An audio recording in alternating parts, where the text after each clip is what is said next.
I think one thing to add to that is on kind of social learning versus independent learning. I think if you were to ask yourself, okay, I'm going to look back in the past and think about when I did a program to help my high potential talent with their leadership skills, or when I did a program to address a topic like gender bias at work, is that something where the medium of that was reading or watching a video? Or was the medium of that something that was a live session, like a workshop or something like that? And to me, those kinds of things tend to be answered within and addressed within live workshops. And so kind of expanding further on those formats of social learning versus independent learning, I just think that there's a fundamental difference between what skills you can learn depending on the medium.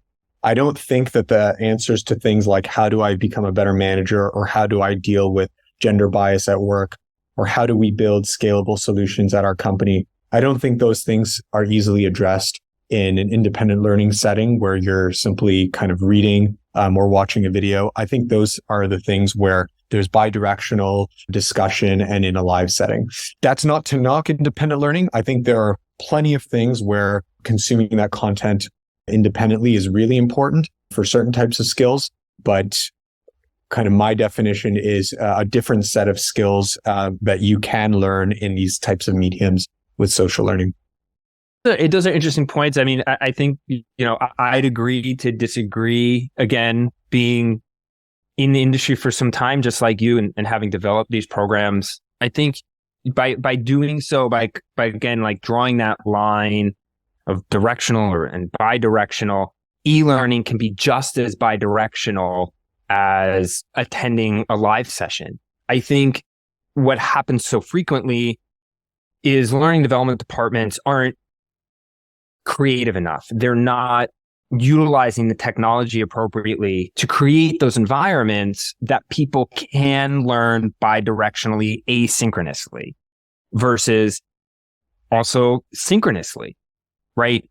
I can create an e-learning that has a social learning component where somebody watches a video, reads an article, then has to record themselves, let's say, pitching their sales pitch or whatever, and then gets feedback from their manager or the instructor on the live training session or a colleague. It could be a video response. It could be a written response. That's now asynchronous e-learning that is bi-directional. I've done something, I'm getting that feedback, and then I now have to record myself again, or I'm on a call live and I'm introducing what I learned, the feedback that I got.